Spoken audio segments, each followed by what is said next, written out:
One. All right, we are live, ladies and gentlemen.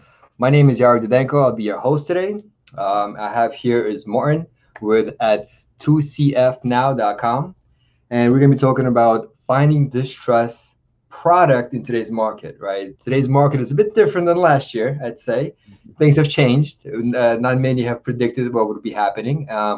COVID has definitely impacted some things, and moving into 2021, definitely the market might be a bit different than it is now.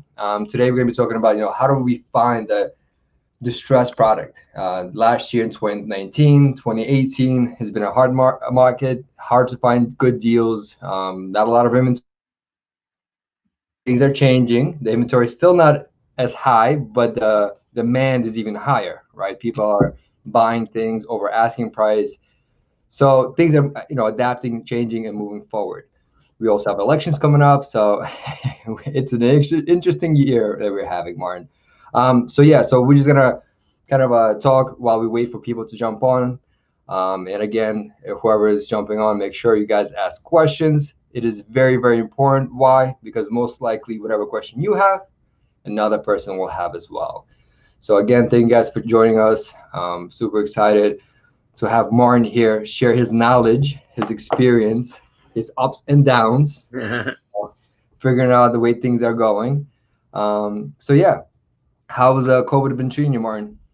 How's this year been going Well, for you? we're having a record year this year, so we're doing well from a business standpoint. And with that said, I mean, there's a number of challenges that we face with COVID, like many other operations. However, in some respects, it's helped us refine our processes and just get more laser focused with what we do. So it's been a mixture of good and bad. From a Good and sourcing bad. standpoint, Okay. it's been Martin, phenomenal. if you have any tabs opened up besides your yeah, but Martin, before if you have any tabs opened up, go ahead and close them just to make sure that the streaming is as fast as possible, except your PowerPoint. I know you're gonna have a PowerPoint in a few minutes. Okay. Just make sure to clear up your internet to make sure it's not nothing being loaded. Again, we have more and more people joining us, which is very exciting. So Martin, please do tell for those to the very few that might not know you or of you and what exactly you do and how you do things, how you got into the business. So please do introduce yourself. We would love to hear how you got into this game, how you got into this niche, how you are grown thus far, and what are you projecting in the future? Sure. How am I coming through now? Is it a little better? Am I coming through all right, Yark? It's a little better. Yeah. We'll just move forward. Okay. Should I turn off my video? Maybe that might help. You broke up. What was that? Should I turn off my video? Maybe that will help. Uh, we could try that out. Okay. Let's see Okay. if you have. Let me go here. Is this a little better? Okay. Yark, are you able to hear me now? Yes, I hear you perfectly. Okay, great. So my name is Martin Saenz, and my organization's called Note Investing Made Easier. And I started my note career in 2013 after selling a government contracting company. Oh, Yark, wow. I just want to make sure, are we coming in okay? Yes, we're good. We're good. Oh, Yeah, you have all the tabs closed off, right? On your end. Besides, yeah, and I'm just going to close out one more tab here, which is I'm going to close out the PowerPoint and just kind of talk with you, if that's okay. fine. Yep. So just let me know if we're having some issues from this point forward. I'm on travel in Sarasota. We're opening up an operation here in Florida, so I pardon the internet connection. With that said, my wife and I sold a company in 2012, 2013 timeframe. From that point, I've been a full-time note investor. And what's interesting is, I went through all the learning curves of note investing, whereby, I've purchased all the notes that I shouldn't have purchased. I learned the ropes in terms of running due diligence on these notes, as well as doing all the asset management where you're getting these notes from a non-performing state into a performing state. So over the course of years, Got it. and purchasing well over 1,000 notes myself, Wow. I've learned the operation, you know, inside and out. Built systems around everything, you know, all our procedures that we undertake within the company, and and from that point, I wrote a book called Note Investing Made Easier, and Okay. I've since written several other books on note investing titled Real Estate Note Investing Mentorship, Note Investing Fundamentals, as well as Cash Flow Dojo, which was just published this year. So what I what I what I've done with note investing is I've not only become an active note investor and built my business, but I've also been a contributor from an education standpoint, Got whereby it. I speak at conferences around the country and you know, kind of share my experiences with other note investors. So it's been kind of an amazing journey for myself. Just to give you some perspective, over the past 12 months, myself and my company have purchased about $23 million in mortgage Wow. note debt. So we are very active as a note investing organization. However, we do have an educational thought leadership arm, as well as a training academy we run, whereby we teach note investors how to buy and profit from distressed mortgage notes. So so the question or the topic today is where to find mortgage notes. And Yep. obviously, you know, you probably have heard from some you know, very knowledgeable individuals today, and they've given you some insight. You know, so there's some online exchanges where you can buy notes. You know, there are some, you can go to conferences and buy notes. At the end of the day, that's, you know, that it's always good to have options where to buy notes, but Mhm. understand you're buying notes on a retail level in most cases.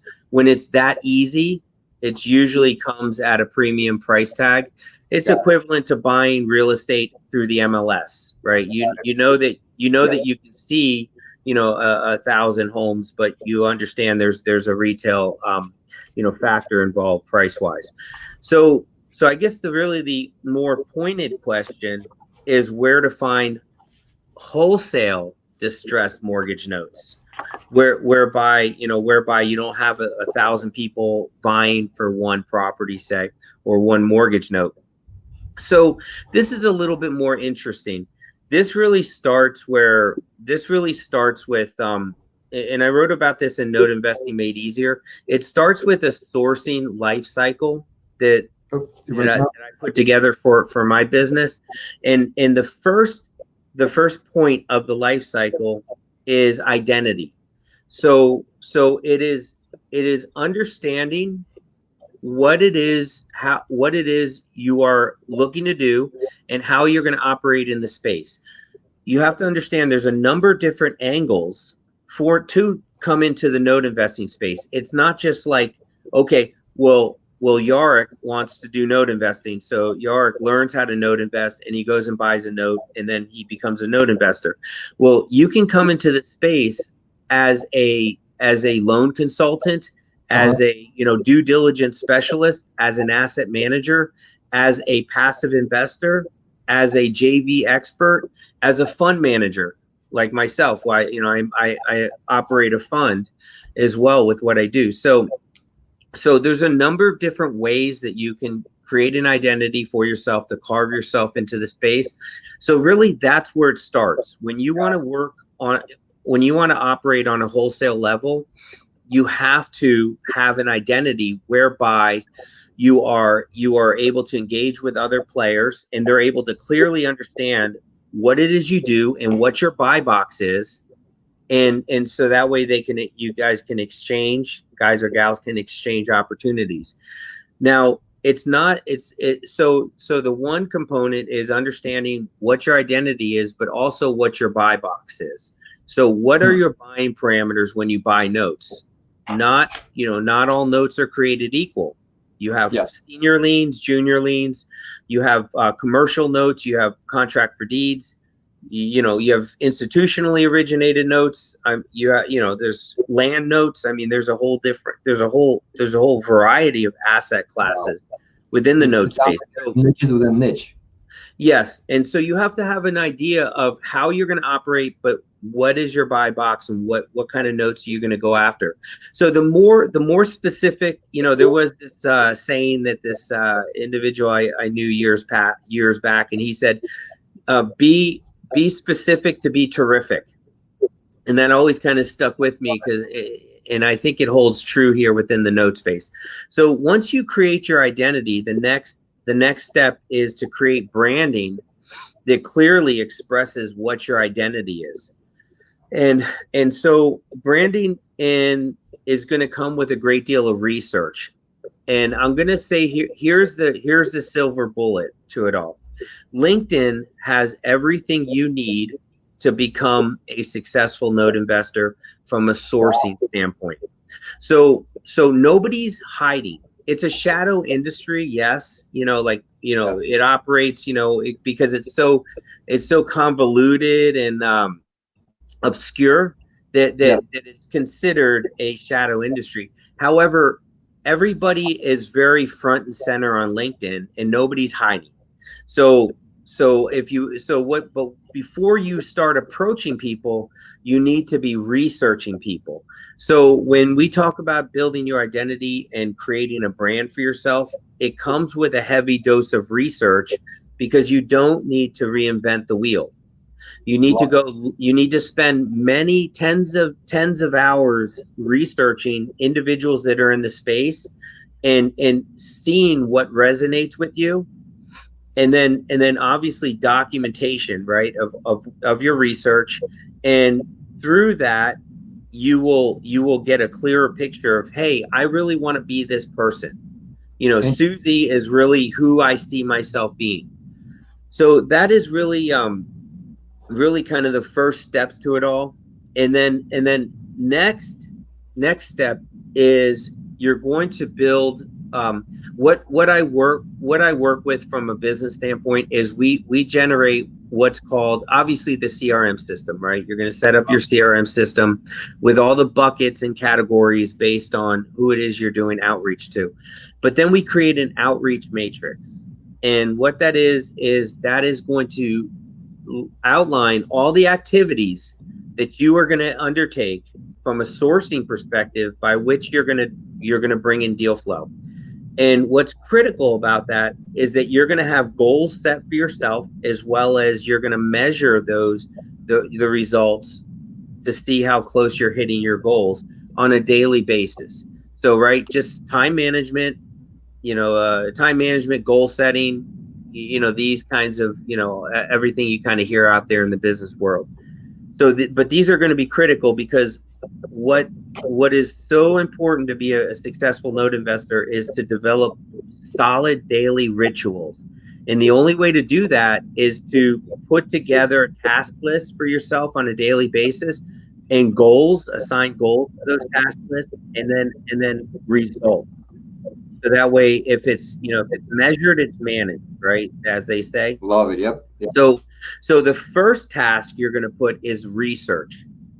So you need to go and you need to treat research really on what we call a 3-to-1 ratio. So in other words, you're going to do 3 hours of research for every 1 hour of phone calls that you're going to make from an outreach perspective. Because it benefits nobody to do a shotgun approach whereby you're just trying to see what sticks on the wall. If you spent the extra time researching, you not only better understand your own identity, but you better understand how to connect with that other individual, and you have more certainty that other individual is the type of person you need to talk to begin with. This is an amazing blueprint. Yeah. So and I've written, I've put all this in various books and everything, but I love sharing it, because this is what I mean. I told you in the beginning, right? We purchased $23 million in the past 12 months. I mean, we well over 500 notes. So I mean, this is the practice that we have for our company that allows us to be successful and bring in deal flow at a time when many other people do not have access to deal flow, or they have access only to retail deal flow. And you cannot build a sustainable business off the MLS. You cannot, build a sustainable business off of retail purchases. It's just not going to happen directly with other, buyers, pretty much at that point. Exactly. You need to be in the small clicks, and so you build your CRM system, you build your outreach matrix, and those are really the only two weapons you need from a sourcing standpoint to go out and make phone calls and bring in opportunity. So today's topic is just sourcing. Obviously, performing due diligence, asset management where you're converting distressed debt into profitable debt. That's a whole other subject. But if you want to go bring deals in the door, you actually don't need much more than a LinkedIn account, building a CRM system, which you can do for free with Excel, or you can do it with Zoho or, one of these online sites. HubSpot is what we use.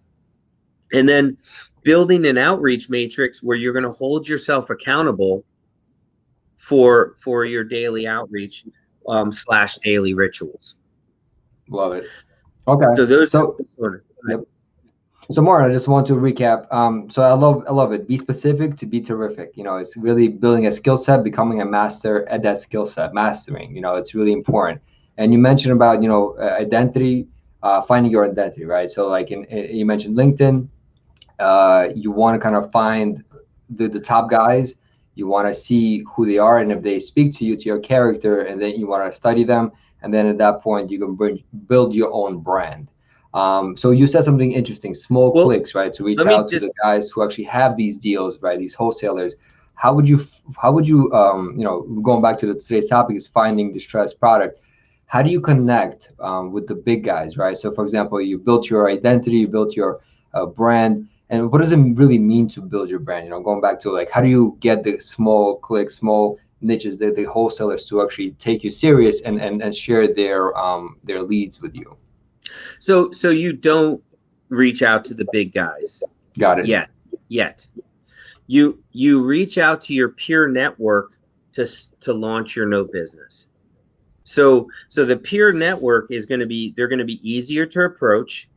You're going to have more synergistic effect from a strategic partner standpoint, where you guys can partner with each other. You guys can, match capital together to go after larger opportunities and make other plays. So out of the gate, you should be forming a peer network for yourself that's going to act as your community, not just from a sourcing standpoint, but also from an education and a confidence standpoint.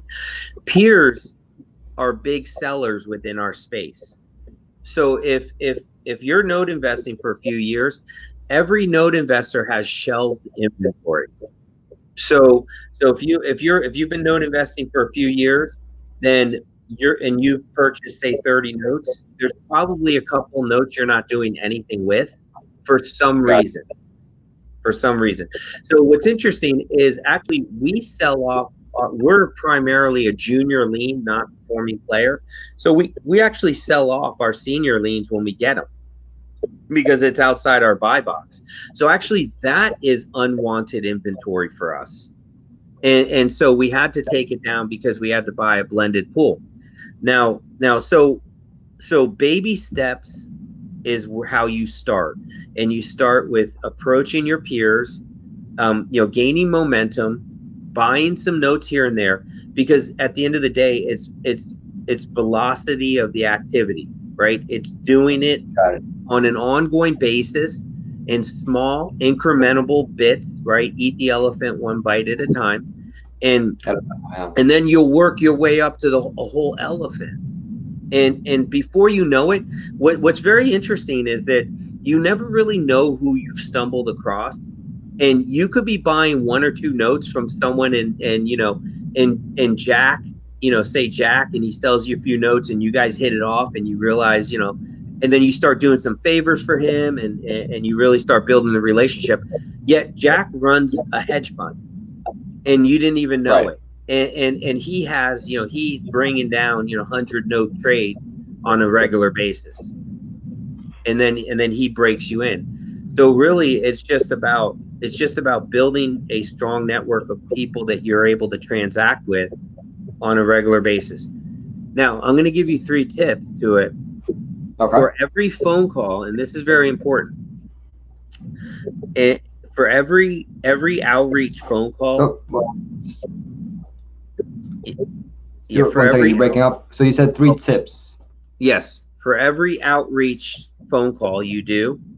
So every phone call you do based on your outreach matrix where you reach out to individuals, you're looking to accomplish 3 things. The first is you're looking to see if they could be a strategic partner to you. So that is if you have expertise in the note space and you have 100,000. I have expertise in the note space, I have 200,000. Why can't we come together and go after a $300,000 opportunity that we normally wouldn't have been able to get based on limitations? And then we both conduct due diligence and work out, we split the workload. That's like an example of a strategic partner. The second is you want to see if someone could be a note seller for you. So in other words, I call you and you're really like, hey, I don't need help sourcing right now. I'm good. I'm very busy. Great. Well, do you have any notes that you're not working out right now? Maybe I could take a look and, help put some money in your pocket that you weren't anticipating having. So, recapitalize in some way. And the third thing you're looking for is a capital partner. So I could call you and I could say, hey, let's do some, let's be a strategic partner together. Let's figure this out. Let's go after some big fish, this and that.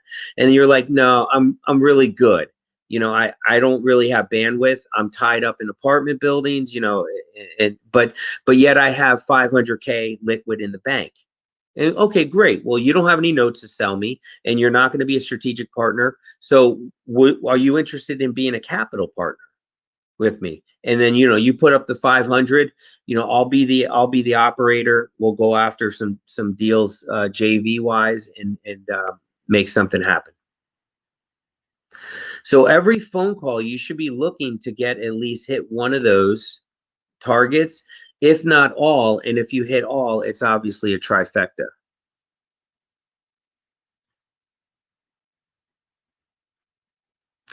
So okay, so after you launch that outreach campaign, that should be something that you do on an ongoing basis. So here Now, when you say ongoing basis, how often would you recommend doing it? How do you do it? So I would recommend doing it every day if you're Nice. new. If you're new, you will get to a point, and here's the thing, once I tell you this part, then people think like, well, you get soft after a time, right? Because once you do it, you get to a point where deals are finding you left and right.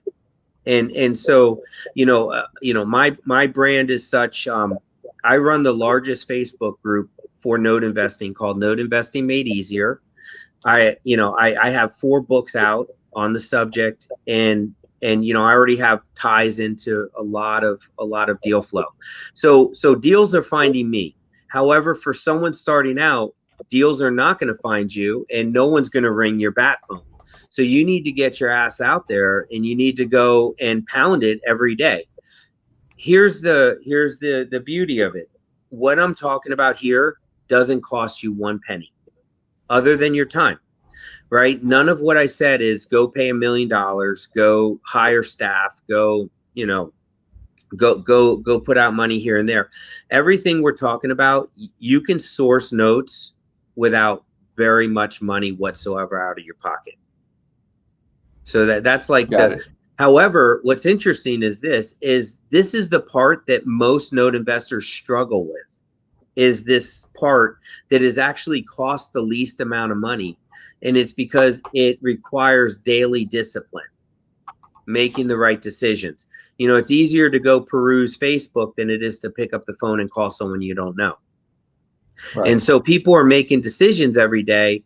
And if you, I'm not saying you need to smile and dial and call 1,000 people, but if you research 3 hours, you might find 10 people that are like, you know, for a fact, they got something for you. And so you need to call maybe 10 people in one day or 10 people over 2 days. So we're not talking about a lot of phone calls. It's going to be more research intensive. Got it. And you got to be Now, consistent and you got to be active. yes, and this is the part that most people struggle with because it's just, you know, it just is. And this is probably not note specific, right? I mean, this is probably like in any industry where you have to develop these good daily habits. So after you've worked on your branding, whereby you know who you are and you put out, you know, you get some kick-ass, you know, business cards, pitch sheet, you know, all this kind of marketing collateral, and you go out on LinkedIn and you start doing outreach. From that point, you also want to consider, you know, using Facebook, you know, joining groups like my group and other groups that are out there. And what is And your Facebook group? I'm sorry? Your Facebook group, so I can share it. Yeah. So my Facebook group is called Note Investing Made Easier. It's the largest Facebook group on Facebook for note investing. And not the business page, but the actual private group, and then you can go, you know, get signed up and then join. It's free, obviously, on Facebook. Okay. And so then you can start dialoguing with individuals. Go ahead, Yard. Thank you so much. So I went short. Yep. Great. And so here's the thing: is that most people use Facebook for knowledge purposes, where they like to read people's posts and you know, understand who's who, and however, what I recommend using Facebook for mostly is a research tool to find out who you need to connect with on LinkedIn. Okay. So everything should be brought back to LinkedIn, because Facebook has a lot of white noise, right? And you never know who's who. Everyone presents, you know, like they're this and that. And then you have some people that are quiet, but they have a bazillion dollars, right? So you just don't know who's who. But LinkedIn will give you an idea of who's who. And so if you bring all your kill back to LinkedIn and you use that as your primary source, you're going to go a much longer way. So use of social media, conferences are the next thing, right? I know you guys are rocking it with virtual, so that's awesome. At some point, you know, you're going to take this live again. I remember Nick Tang, you know, he took us to the top floor of Hotel Pennsylvania across from Madison Square Garden and ran this note event. And, you know, it was just like the best time. The best time. I was brand new, didn't know what the heck I was doing, other than I was buying crappy notes I shouldn't have been buying at retail pricing, and I was getting crushed. However, so was it the pricing? Was it the pricing that was by, you know, they weren't good notes, that there was, you know, or what was it that they were bad? Why were they bad? They were bad because for two reasons: because of my poor due diligence, because I didn't have a grasp of the fundamentals. So I was probably doing about 50% of the due diligence I do today. So I didn't understand what I was buying when I was buying it. And couple that with, it was on an online exchange. Anytime something's too easy, you know, there's a reason, right? You go online, and you could go online right now and buy a note, like right now, this minute, and own a note in less than 5 minutes. And so when it's that easy, you know, maybe for a starting point, yes, but you just have to kind of be suspicious, more so.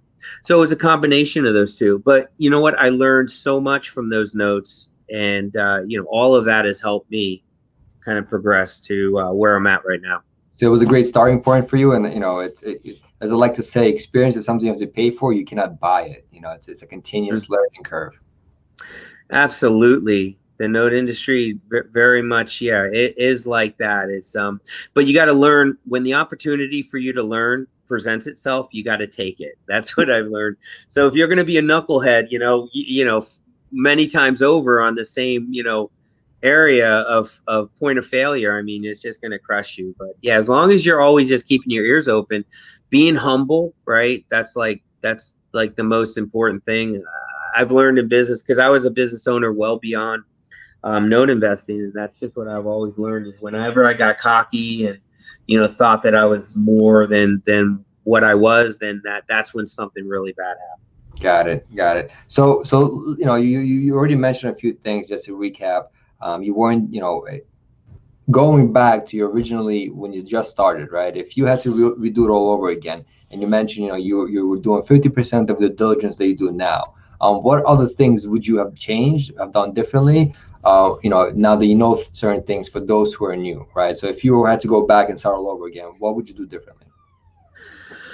I would have gone to the most successful note investor I knew, and I would have paid him or her $50,000 to mentor me for 6 months.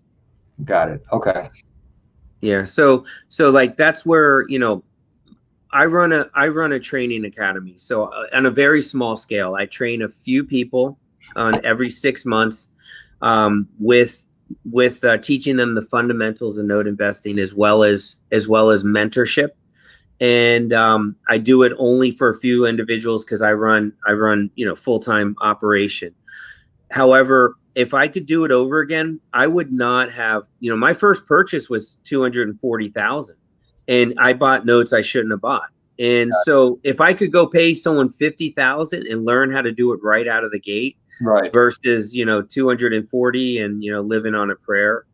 I mean, this industry it's how serious are you? And I'm not saying, hey, you need to go sign up for my workshop or what. I mean, find a credible one that fits for you. I mean, go but I would say, and even if it's not a formal mentorship or training, find someone that will do it for you for some reason, but you got to be given some value. right. Also, when you get information for free, it's usually not worth it. So when you get it on Facebook or someone's like, yeah, I'll mentor you, and there's no value you're bringing to them, then you have to be suspicious. Makes sense. Okay. That I strongly agree with you. And sometimes it doesn't be finances, something you could be great at, like a developer programming or something. You can reach out to somebody that knows, or want them to mentor you, offer your services of some kind, and see how you can benefit from each other, and kind of one hand washes the other. Yeah, absolutely. I mean, even what's this whole subject we're talking about, sourcing deal flow? I mean, I mentioned none of what we talked about cost any money. Outreach matrix, free CRM system, and an outreach matrix you're going to do in Excel. So just create good daily habits of following through, and self-checking yourself, self-correcting yourself. And if you did that and you build a whole business on sourcing deal flow, and then you came to me and you're like, hey, Martin, I can bring you a few $1,000,000 of deal flow every month, because I've committed to this. Are you interested? Can you break me off something? I'll break you off something. We'll figure something out. You'll do very well. And you haven't put one penny into the into the expense other than your time and commitment. However, that's transactional. I don't recommend that long term, because people, you get into this industry because you want long-term streams of cash flow, right? So you want to move away from that. You're selling a house like a realtor, and it's all transactional, one and done. You want to go and get legacy wealth. So you want to say, hey, Martin, you're buying 100 notes on this deal I brought you. Can you pay for 2 of the notes for myself that I can hold on to in my own name as compensation, something like that, for example. And that there you're starting to build, cash flow for yourself versus just a fee. So you mentioned generational wealth to build something that sustainable and passive in a way, cash flow. How does it really work with notes, right? So for example, if an investor buys an apartment building, he's collecting rents, but he also has to deal with the tenants directly. He has to deal with the toilets, the termites. So when you invest into notes, you don't have to really deal with that because you are having servicers that provide the work. So how does it really becomes passive income, right? Even if it is a non-performing or performing note, how exactly does it work? And like for the newbies, if let's say it was a 9-year-old, how would you explain to them? So, so my rule of thumb is only buy assets that you can control and that cash flow. So you need to control the process. You can get into notes and you can give away control to all these elements. Servicing can do your workouts. Lawyers can file foreclosure. People can take over control over your operation. However, you will only have a successful note business when you take control and you build your own in-house asset management team, which is yourself initially, right? Yourself. I've modified hundreds of notes myself. I have a whole team of asset managers now. I don't modify notes. I don't get into the weeds. I don't set up legal servicing. I have a whole team for that now. However, I've done it hundreds of times. And so I have control whether I'm doing it or someone on my payroll is doing it. And that's what I highly recommend is for people coming out of the gate is just learn to do it yourself. Use your servicer, but only to in a standard servicing where they're not doing any loss mitigation. And set up the legal yourself, talk to the bars yourself, and really just take a hands-on approach. That will help you build your business immensely. Awesome. So yeah, you got to take control, and I love it. So is that one of the things you didn't learn from the beginning, and you learned throughout the time that you've moved forward to that you would love to pay $50,000 for somebody to mentor you, that you have to do it, you have to get it done, and you have to do it in-house. I see that you mentioned a lot of times in-house to to instead of outsourcing to a servicer, you would rather manage it and like the lawyer, et cetera, et cetera, et cetera. Is that what you would do differently when you started the note business? What I would have done differently is I would have thought bigger. I would have become a note business versus a note investor. And that's actually a big challenge within our industry is many people you see running in our space on social media or what have you are note investors. They are like a mom and pop rehabber that can only rehab homes one at a time, and there's a whole churn and burn to that. And so I would have liked to connect with a hedge fund or someone who had a thriving operation, and they would have taught me how to build a business out of the gate, whereby my funnel would have been open wide to just really ramp up over the course of a few years versus myself just being a one-man show. Interesting. Love it. So yeah, thinking bigger, but Yeah. not overbiting as well. It's like you gotta think big, but also don't overbite. Like I said before, one bite at a time. You'll get the elephant to the corner. Yeah, like I knew one person, and really smart guy, but maybe too smart. And what he did was he set up a whole operation before he knew what he was doing. Wow. And again, big thinker. I wish I came out of the gate, with that kind of thought of myself and swagger and this and that. But I'll tell you, he went nowhere and he fizzled out because at the end of the day, you have to know the process, the daily mechanics of note investing to be successful. Love it. Yeah, no, I agree with you. So again, guys, who are watching us right now, please do ask any questions you might have. We'd love to answer them as we continue to as Martin continues to drop some gems and some information that is very relative to our topic. And today's topic is finding distressed product in today's market. And one thing you mentioned from the get-go is LinkedIn, the power of LinkedIn, where you can vent, you can do your due diligence with the people.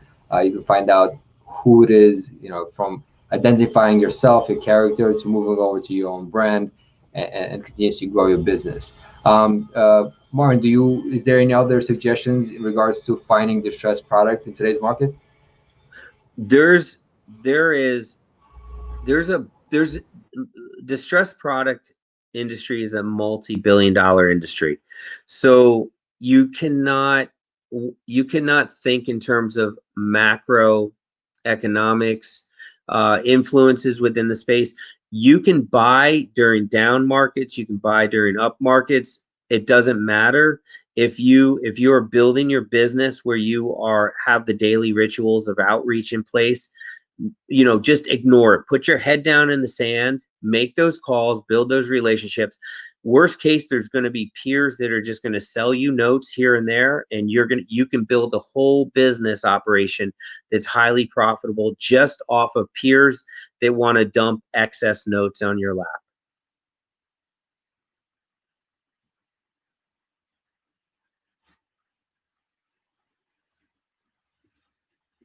I can't hear you, Yark.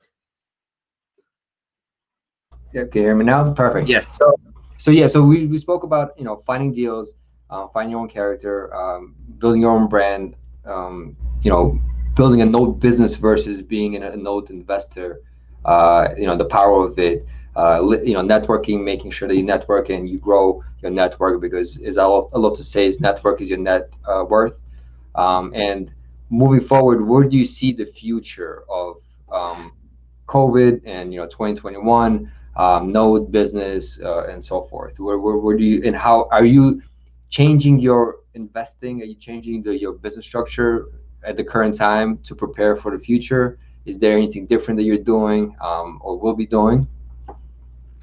Right now, at this point, we're doing our business is doing very well in that we are getting paid off on notes at rates that we've never seen.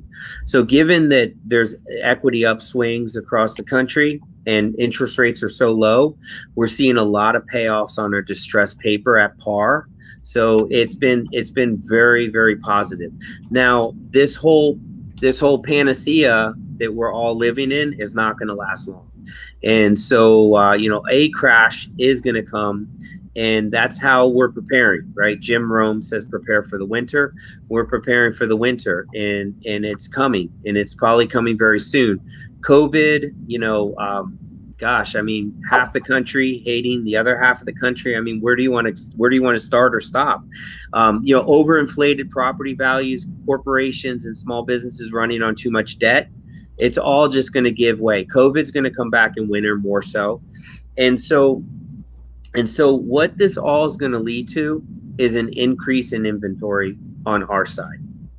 However, it's going to also lead to more, how can I say, you're going to have to roll up your sleeves more with your workout process and really figure out how to help borrowers, because that's the mission of our company, helping homeowners stay in the homes with payments they can afford.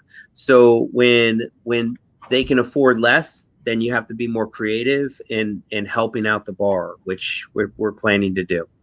Makes sense. Awesome. Yeah, and for the newbies and some people, like I've heard people say, the banks or people really want foreclosure. They're really out there to get into the foreclosure so they can make the most profit. In reality, foreclosure is the last scenario. Nobody wants foreclosure. It's the worst thing possible for the bank, for the homeowner, and so forth. And the more and more thing from this convention that I'm gathering is, notes and investors and business owners, they're really trying to help. They're really trying to figure out a way before we get to the foreclosure, which is the last resort that nobody wants to go through. And Martin, again, thank you for being in the business and helping out those who are struggling, and the way the economy shifts up and down. And you've been in a business for a very long time, so you've done a tremendous amount of work, and you've done a tremendous amount of deals, closing, and so forth. Is this the best way to get in contact with you, through your website, through the contact us page? Or is there any other way that you would want people to reach out to you and get a hold of you, and learn the programs you have, and any other structures you have that you might be able to offer, educational material? Yep, that's the perfect place to go. Noteinvestingmadeeasier.com. and connect with myself and my team. And yeah, just think big. However you go, whether you go, work with me, don't work with me, work with someone else, just do something, right? Love it. Yep, I agree with you, Martin. Thank you. All right, do you want to mention anything else before we let people go and move on a beautiful Saturday as it is? Nope, I'm good to go. I wish everyone much prosperity from this expo. It's great you guys are putting this on. Nick back in the spotlight on notes. Who knew? And I think it's awesome. I look forward to Hotel Pennsylvania again. Down the road for an event. We'll definitely have it. Yeah, once things open up, we'll definitely go back to not only go back to what it was, but even bigger. There you go. There you go. Thinking big.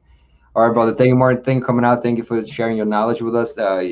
You dropped some serious gems. I've been taking notes. I've written down some great tips you have, and I'll definitely reach out to you and everybody who's been watching. Make sure you reach out to Martin. Build that network. You want to make sure that you have that Martin in your network. Either you do business or don't. You still want to make sure that you guys are connected. And again, Martin, thank you for your time. Greatly appreciate it. Stay safe. Stay happy, brother. And I hope to talk to you soon. You as well. Take care, brother. Be good.